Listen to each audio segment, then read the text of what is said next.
Ito ang Metro Cebu. Maunlad, mabilis ang takbo ng buhay.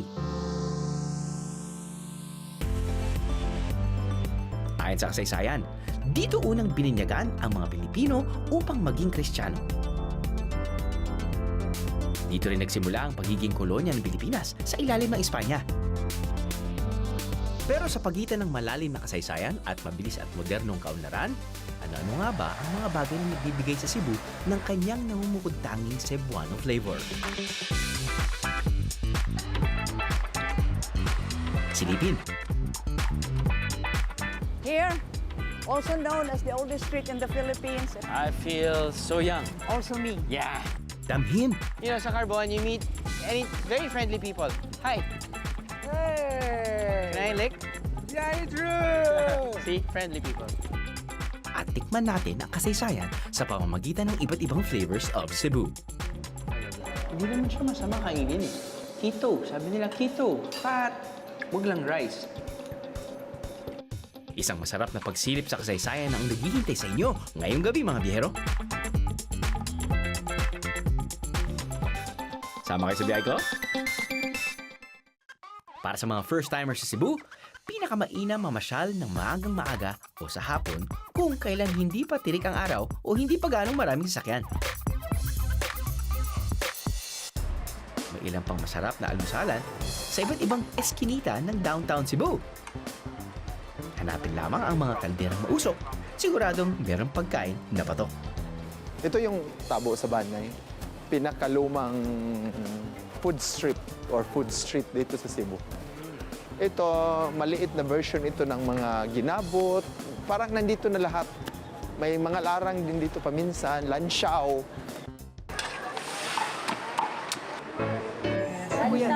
Lansiaw. Kanini, balbakuan ni panit. Kanini, nilagang baka. Luto na ni? Di pa masyado. Hindi pa masyado. Tapos meron kayong fried chicken, meron kayong... Yan ay charm bulaklak, may calamares. Calamares, oh. Tapos no, ito, pork chop. Pork. Dahil kadalasan ang mga maganda at mamahaling karne ng baka at baboy ang niluluto para sa iba't ibang putahe, naiiwan ang ilang mga parte tulad ng balat, buto-buto, laman loob at iba pa. Bilang masinop na mga Pilipino, niluto ito ng mga Cebuano at ginawang lansiaw o balbakwa. Isinahog sa nilagang baka. At pinirito ang mga laman loob ng baboy para maging chicharrong bulaklak. Sanay na tayo sa mainit at masabaw na almusal dahil kailangan ng init ang sikmura. Pero ang kakaiba dito ay ang chicharon bulaklak na kung tawagin nila ay ginabot. Ang almusal talaga? Medyo masanay yata ako dyan kapag sa gabi ko kinakain yan na may kasabay na malamig na inumin. Ito yung ginabot.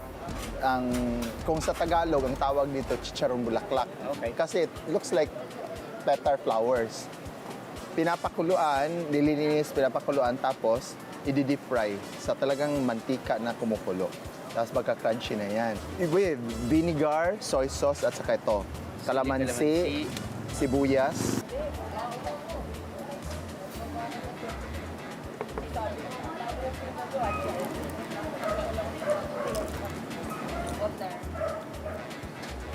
Hindi ko alam kung 7 a.m. or 7 p.m. Kasi ito usually yung pulutan eh. Yung ginabot dito, talagang since time, may ginabot na sa Cebu. Okay. Pero hindi lahat ng tao kumakain pa ng ginabot. Hindi pa masyadong populated ang Cebu, hindi pa masyadong kumakain ng ginabot. Kung pupunta ka ng Carbon Market, makikita mo may mga nakabox doon na frozen, na chicharon bulaklak, as far away from Spain, Norway. Dahil tinatapon lang nila. Tinatapon nila sa kanila. They don't eat it because it's unhealthy. Right. But they find a place in which it's a delicacy. So And dito na profitable for them. Profitable for them. And profitable also for Filipinos. Yes. Pero parang it's hard to decipher because, you know, if it's deep fried, Puro parang pareha. everything tastes the same, Oo, no? puro pareha. Everything fried tastes good. Yeah, totoo. Ang pagkain, nauubos. Nag-iiwan na lang ng konting lasa sa ating alaala. Pero meron din naman mga bagay na nagtatagal. Dito sa Museo Sugbo, makikita ang ilang mga gamit na may ambag sa kasaysayan. Ang Museo Sugbo po ay ang Cebu Provincial Museum, isang museum na pinatatakbo ng Cebu Provincial Government. Dati po siyang kulungan na itinayo noong 1871 at ang tawag nito dati ay Carcel del Distrito de Visayas kasi naging kulungan siya para sa buong Visayas region. Meron kaming 12 galleries sa loob ng museum featuring po yung history ng Cebu from the pre-colonial period, the Spanish occupation, the American occupation up to the World War II. Historical documents, artifacts, at mga lumang gamit ang makikita rito. Pero ang ikinagulat namin ay ang kanilang koleksyon ng limpak-limpak na salapi. Ang Museo Sugbo po ay ang may pinakamalaking collection ng emergency notes. Yung emergency notes po ay yung pera na that was produced ng Commonwealth government during the Japanese occupation. Ito po yung counterpart ng Japanese currency, yung tinatawag na kura. So, while the Japanese, meron silang tinatawag na kura, yung under naman the American guerrilla, may tinatawag din tayong emergency notes. Biruin mo ang napakaraming salaping papel nito ay hindi pa lahat na nasa kanilang koleksyon na kung susumahin ay aabot ng 100,000 pesos noong mga panahong yon. Accounting for inflation, nagkakalaga ito ngayon na humigit kumulang 2.5 million pesos. Hindi lamang mga Kastila ang nagkaroon ng settlement sa Cebu, gaya ng maraming lugar sa Pilipinas. Siyempre, meron din mga Chino na namuhay at nanirahan na sa Cebu. Nag-iwan din sila ng sarili nilang tatak sa panlasang Cebuano. Hanggang ngayon ay matitikman ang original Chinese specialties sa downtown Cebu. Tulad na lang dito sa Eng Lai Hyong na sinasabing isa sa surviving traditional old Chinese restaurants sa syudad. Kung busog ka naman at medyo merienda lamang ang hanap mo, dito naman sa La Fortuna, isa sa pinakamatandang bakery, matitikman ang classic treats tulad ng hopya, tikoy at iba pa. It has been that kind of formula long time. Yes, this is the oldest hopia. When we came to Cebu, they did a lot of products, and it seems this one people like this best. So we continue this one, and from time to time we try new products, introduce new products, so people can have choices. Kung ang Calle Colon ang sinasabing sentro ng komersyo noong araw at pinakamatandang kalsada ng Cebu, ito naman ang masasabing pinakamatandang palengke sa syudad, ang Carbon Market. So mga bay, nandito tayo ngayon sa Carbon. It's the oldest and the biggest market dito sa Cebu. Now, isipin nyo na lang, parang Divisoria, di ba? Nagsama-sama na lahat. Dry market, wet market, supermarket, lahat na naiisip mong pwedeng bilhin nandito. And I think it's 24 hours, pero syempre hindi naman lahat ng stores open. Tutulog din naman sila. But yeah, it's like when you want to buy fresh fish, come here very early. Gusto mo ng gulay, meron yata rin doon. But anyway, ito yung sentro. Kaya ito yung baksakan ng lahat. So if you need anything here in Cebu, Carbon is the place to be.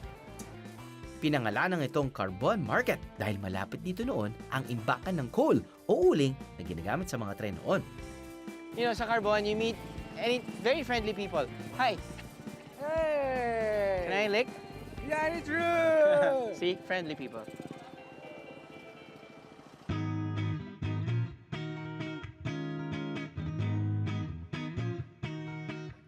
Sa Carbon Market, makakabili ng mga sariwang produkto tulad ng mga prutas gaya ng saging na saba na ginagawa namang banana Q. Yung mga from capital area, iba-ibang within the city, dito bumibili. Parang kakaiba nga yung ano nila, no? Parang glazed donut, ay sugar-coated donut, no? Ito. Isang klase lang yan, may lulutuin pa siya. Okay. Mainit pa. Mainit pa. Ayan, no?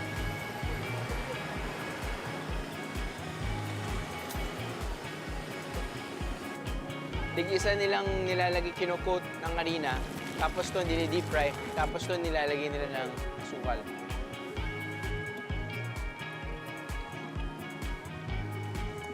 Balita, sino nanalo?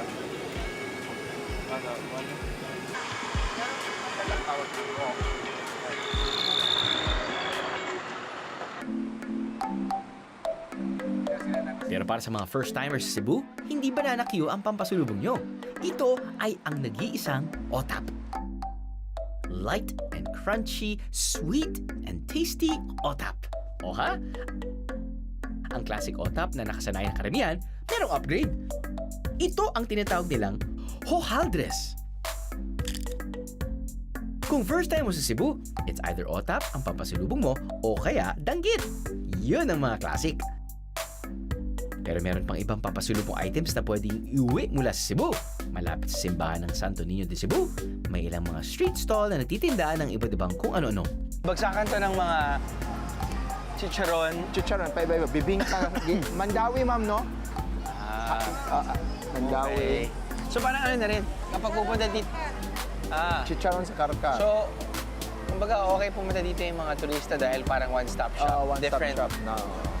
one town, one product or yung mga delicacies from each From each town. Karamihan ng bumibili galing ng Santo Niño. Nasisimba. Right.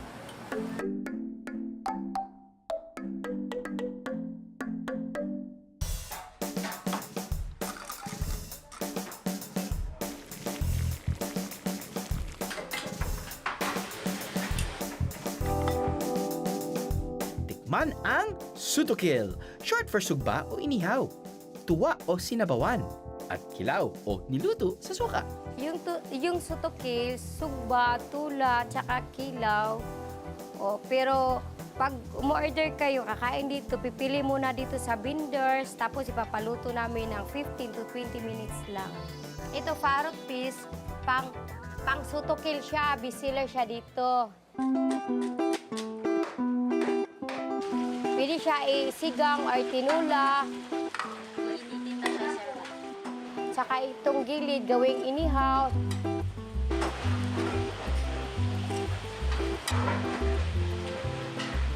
Tsaka yung sa kabila, gawing kinilaw.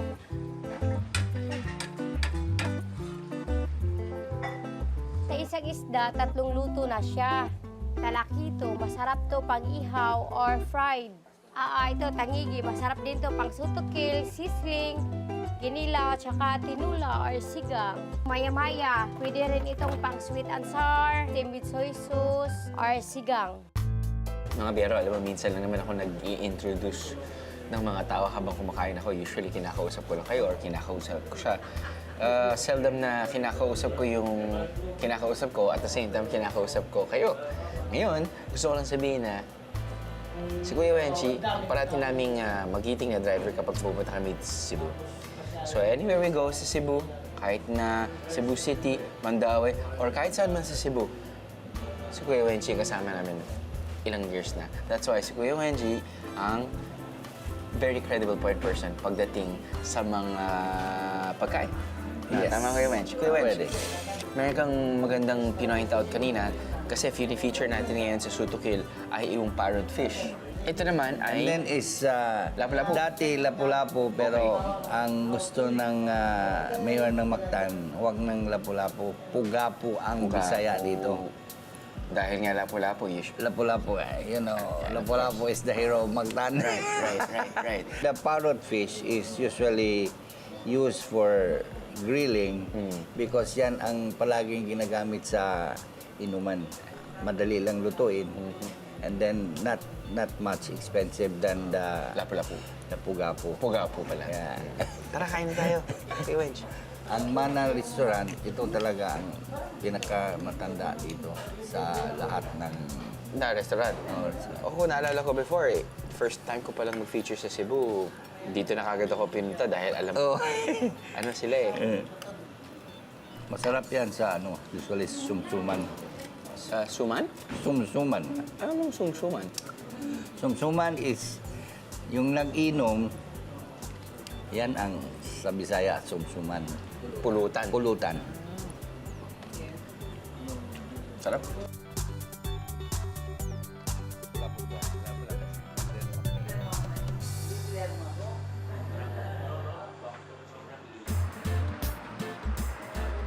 Marami na rin ang kainan sa Cebu na naghahain ng sutukil, tulad ng restaurant na to.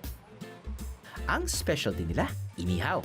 Paborito raw na binabalik-balikan sa kanila ay ang chorizo de Cebu at ang classic nilang barbecue at iba pa. Yung specialty talaga namin, barbecue, chorizo, like our boneless bangos.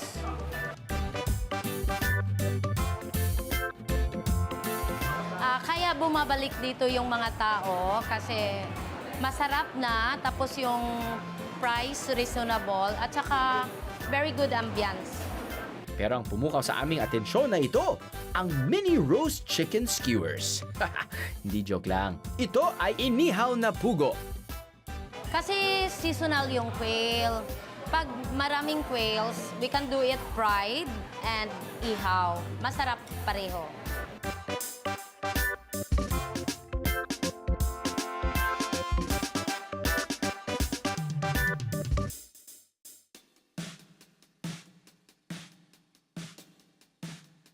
Ang simple at tradisyonal na sutukil, hindi komplikado at madaling ma-enjoy. Kung hindi mo naman hilig ang sutukil, subukan mo ang pagkain sa century-old house na to. Tikman ang kanilang specialties, ang Filipino and European dishes, with a twist. We transform it from a colonial house to a restaurant. We don't have the exact year when the house was built. It's around 1900, so that's why we name it circa 1900, more or less 1900. This year we highlighted tablea. It's a Filipino product, chocolate from the cacao. Chocolate on pasta, chocolate on salads, chocolate on fish and meat. Chocolate, chocolate, chocolate. Sa labas naman ng bahay, maaring magpahinga sa lilim ng mga naglalakihang puno habang ninanamnam ang banayad na simoy ng hangin. We have a garden na preserve namin yung mga trees from the house, from the old house talaga. So we have different, yung mga trees na hindi na natin masyado nakikita ngayon in present time. So we have this garden here that pwede din na gawin as a venue for different occasions, especially weddings or birthdays or even small gatherings lang.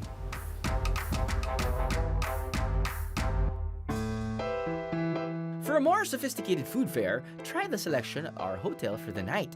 Delectable dishes for mouth-watering meal await you.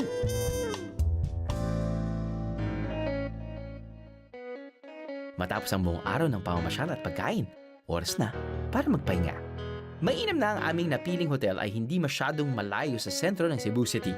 Very accessible sa lahat, pero hindi naman naiipit sa traffic ng syudad. Hi viewers, it's Friday night. I'll show you to my room. This is the Mezzo Hotel Suite, I think. Or nagpapanggap lang ako. Got your bathroom over there. Sofa, your king-size bed, very fancy chair.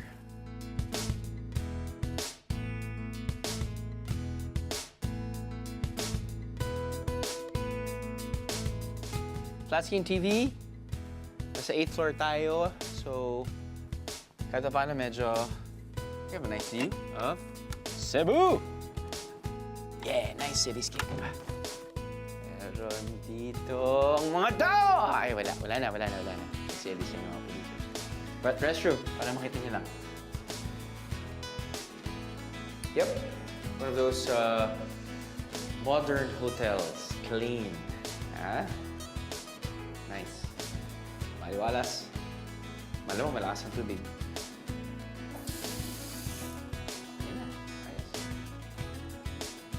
Good evening, gents. See ya.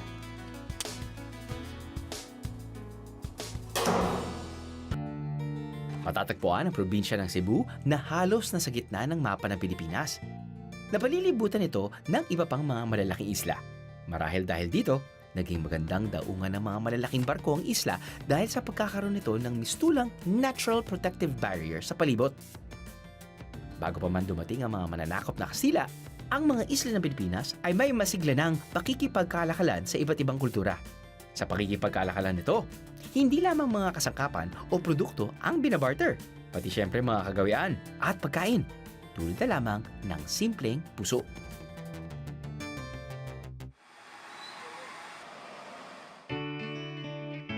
Further examination will tell you na yung mga tinatawag natin na talagang ating pagkain, may halo ng banyaga. Okay. Pero dahil sa tagal na, we have claimed it as our own.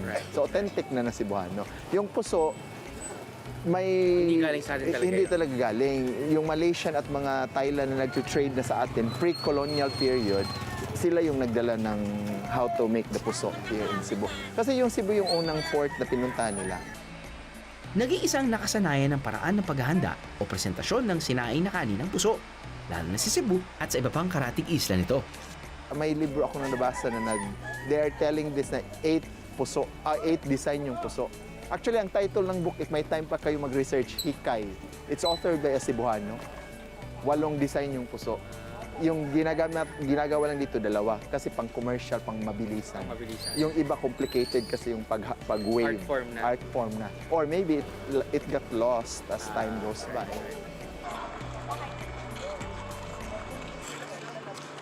Sa ngayon, komunidad na ang naghahanda ng mga puso sa Cebu. Sa kanila na rin galing ang supply ng puso sa iba't ibang kainan o restaurant sa buong syudad. So, isang piraso, 5 pesos. 5 pesos. Ito na yung pinakamalaki nila. Tapos meron din silang 2 pesos. Tapos binebenta na ito sa yung 10 pesos na. May tubo na. O yung kung kakain ka na doon, 10 10 pesos peso na. Yan ang design. Tapos nun, sa inyo po ilalagay yung ano. Dito.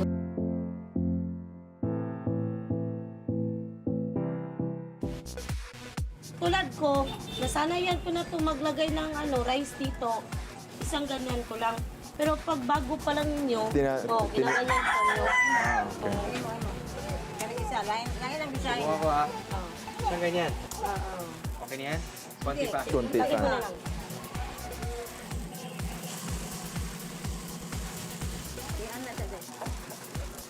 Gandami ko nalagay, grabe. Logi na. Wala. Uy, ang bata. Yun. Dami na. Tama na. Dapat mo kalahati. Oh, dapat dito. Kalahati. Kaya pag na siya, Pagluto. maluto na siya. Compact. Oo, sakto talaga siya. Nabilis na po ba siyang lutuin? Kami dyan, bukal na kami dyan, simula na, I think 9. Mabukal siya kuhan, mga 11. At pagtapos na nabukal, luto na siya namin. Then until 40 minutes or 50 minutes, Okay na. Okay na siya, luto na siya. Tapos nung sinasabi nila yung puso daw, mas mahaba yung shelf life.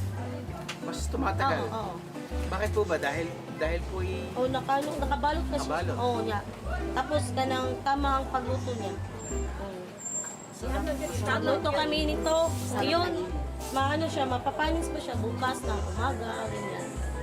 Isang praktikal na pagbalot at pagluto ng kanin ang puso. Maganda pa itong palumutik sa pagkainan.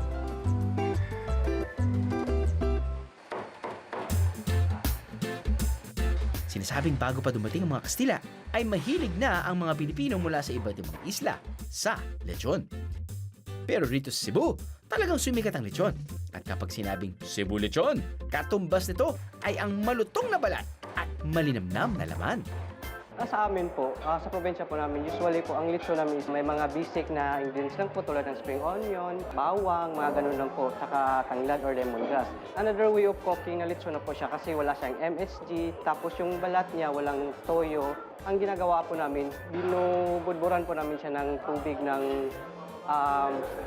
buko bago po siya isasalang para mag-crispy po siya. Tapos nilagyan po namin ng asin, tsaka parang piniprek po namin siya.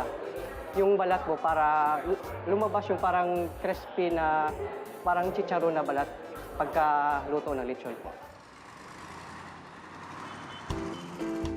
Undeniably, ang paborito kong karne ay hindi beef, hindi manok, kundi baboy. Kapag nakita ko sa itinerary namin na meron kami feature lechon. Naku, talagang excited na ako. Siguro isang linggo akong kakain ng salad. That's a lie, of course. Mga 2 days lang. Okay, fine, 1 day. Okay, fine, 1 meal. In front of us ay different types of lechon dishes na ino-offer nila. You've got, of course, you've got your gising-gising, kasama na dyan yung pork. Meron kayong, I'm guessing this is lechon fried rice. Ito yung kanilang classic lechon. You've got lechon sisig, lechon pansit. 3 styles of lechon. Meron ka ditong boneless lechon. Meron ka ditong parang twice cooked adobo type. Pero lechon. Meron ka dito yung classic din. Other dishes that will definitely complement to the taste, texture of lechon. So, ano nga ba ang unahin natin? Of course, yung balat.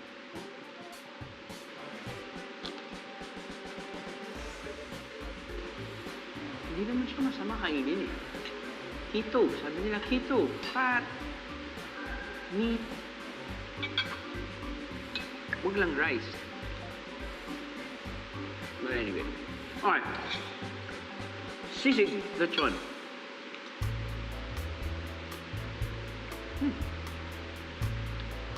Pwede rin.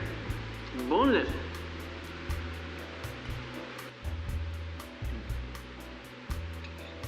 Sa mga pork lovers there, hindi ko na kailangan i-bend sa inyo kung gaano kasarap ang lechon.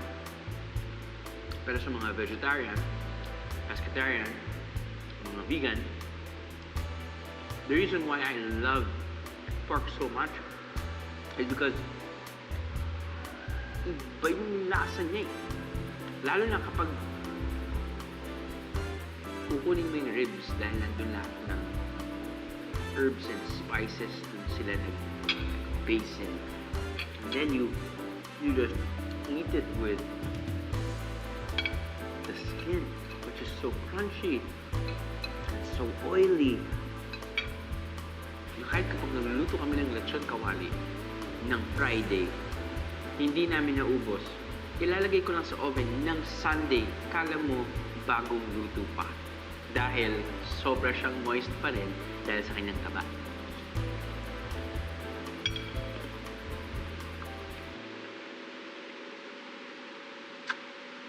Tignan natin to. Dahil ito parang shredded, tapos nun frinay ulit. They're geniuses actually. If you fly out from Cebu at hindi nyo nasama sa itinerary ang Zubuchon, they have refrigerated packs already cut up na lechon for takeaway. You can actually get, yung mga styrofoam bags or packs, and you can, it can travel with you para pasalubong sa mga kaibigan mong vegans. Kain na!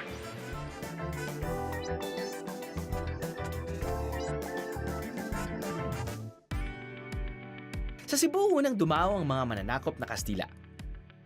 Nadatnan na nga raw ng mga mananakop ng Kastila ang pagkain puso at lechon pagdating nila ng Cebu.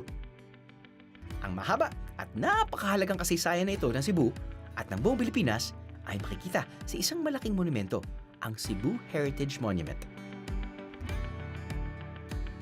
Disenyo ito ng artist na si Eduardo Castrillo at natapos noong taong 2000. Gawa ito sa iba't ibang medium tulad ng semento, bronze, brass at bakal. Sa paglalakad palibot ng monumento, parang pinaparamdam nito sa iyo na napakaliit mo kumpara sa kasaysayan at hinahamon ka nito para maging parte ng isang magandang kinabukasan. This is now Parian, that district over there.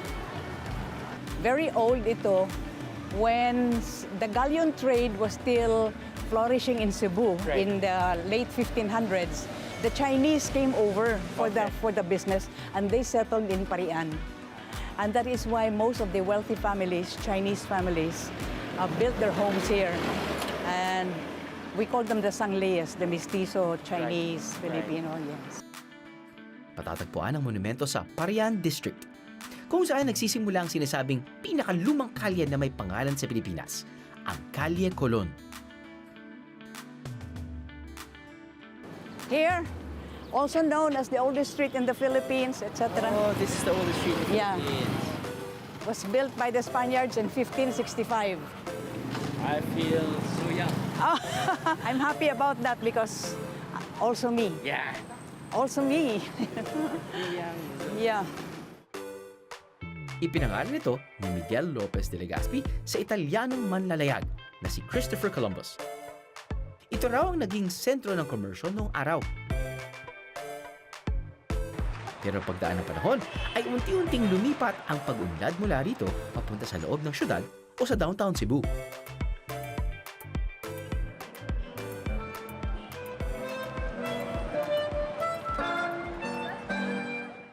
And we are taking this route straight.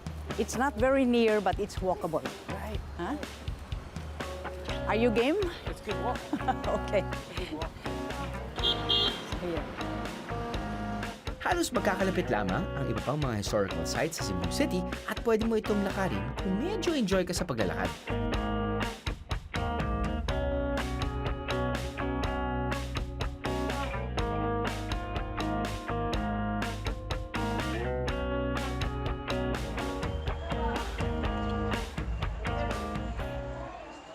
So in the morning of October 15, 2013, that tower fell down, but luckily nobody was down here Okay. because the mass had just finished. Wow, okay. And people had just left. I mean, you know, that was miraculous because that thing that on top, that lantern, it looked small, but when it fell, it was so huge, we realized it was 7 tons in weight. Wow. And it could have killed, you know, a lot of lots people.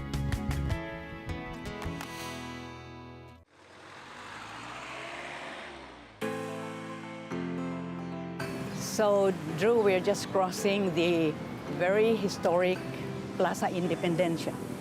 It was called Plaza de Armas before. Narito rin ang sinasabing isa sa pinakamaliit at pinakamatatandang muog o fort sa Pilipinas. It was built in 1565 by Miguel Lopez de Legazpi when he arrived and settled here in this area, and it became the first Spanish settlement in the whole archipelago. It was built in 1565, but it was made of logs.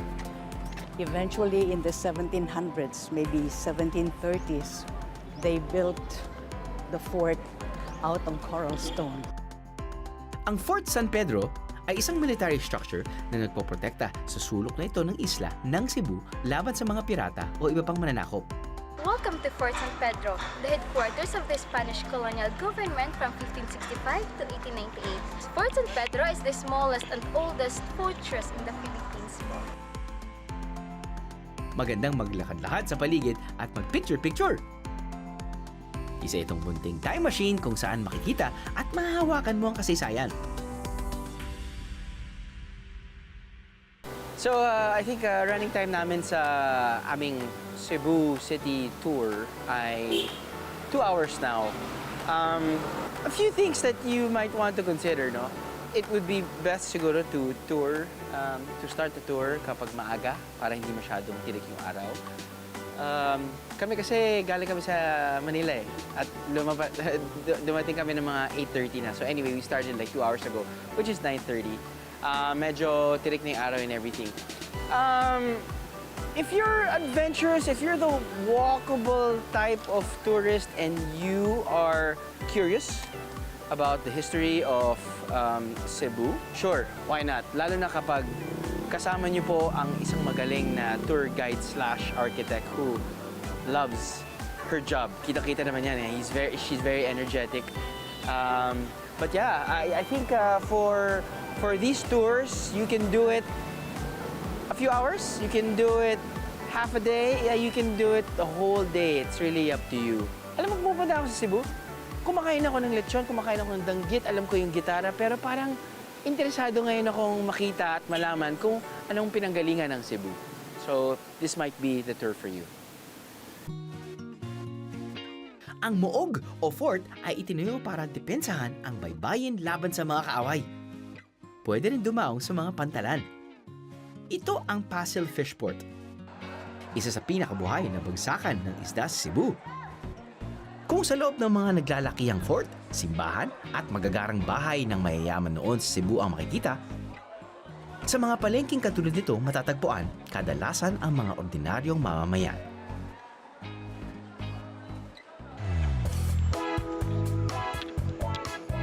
Maaga sila nagsisimula dito, no? Maaga, alas 12. Alas 12. Walang tulugan dito. Ito yung fishport start. Madaling araw pa lamang ay barko-barko at naglalakihang isda ang dumarating dito. Sa wholesale market na to, nagkakaroon ng subastahan o bidding ng mga isda na per container ang presyuhan.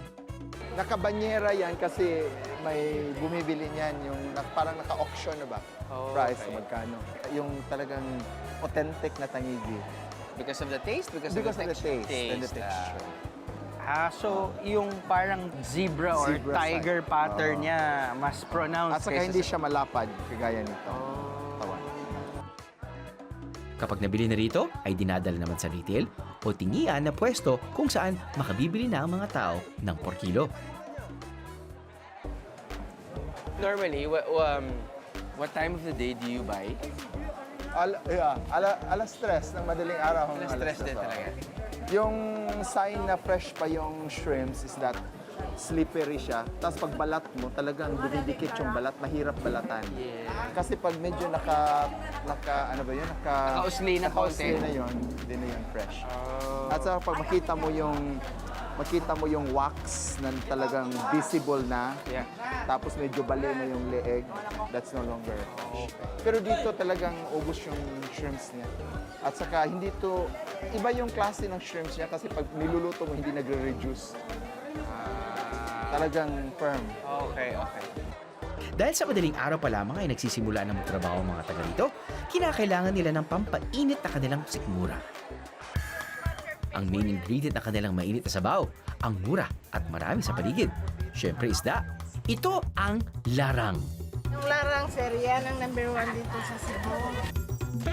Ay, usually po ba kinakain ng larang sa umaga, sa hapon, sa gabi? Yan talagang ginakain ng mga tao. Dinadayo kami dito, sir. Normally, kinakain ng medyo yung madaling araw kasi malamig yung panahon.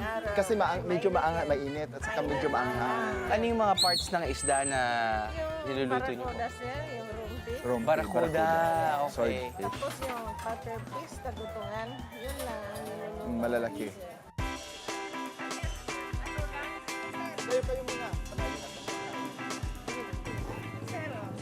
Sarap sa tiyan. Tamang asim, tamang alat.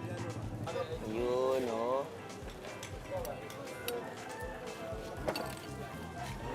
Manok. Di ba ang puso na sa kabuuan, no? Ano po ito? Parang mga pisngi-pisngi, ganyan, no? Ay, oh. Yan nga yung masasarap, eh. Ang mainam raw kasabay ng mainit na sabaw ng larang, mainit at umuusok-usok pang bigas na mais o corn grits. Nakikita mo yung mantika, yan yung isda, yung fish na isda. Kasi slow cooking siya, constant lumalabas yun, nawawala yung lansa. At saka oil din yan ng tomato. You know, it's like freshly cooked, eh. It's very heartwarming ba? Parang it's the right combination of yung anghang niya, hindi naman sobrang anghang, yung sakto lang. Tapos doon yung alat niya sakto lang, yung asim niya definitely sakto lang. So parang sarap. Kaya nga, it's perfect nga pag early morning, eh. Di ba? Perfect for early. Panalo! Simpleng pagkain, mainit at mura. Tamang-tama para sa mga simpleng tao na nagtatrabaho sa Pasil Fishport o kahit namamalengke o napadaan lang.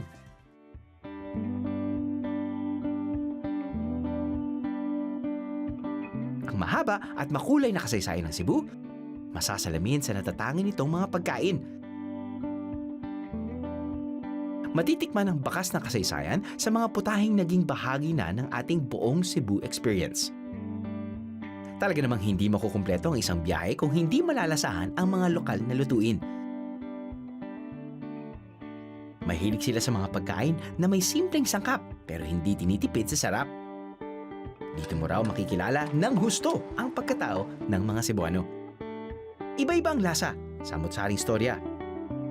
Pero kapag nagtagpo na lahat sa dulo ng ating dila, tiyak isang karanasang tatatak sa inyong alaala, pati sa sikmura.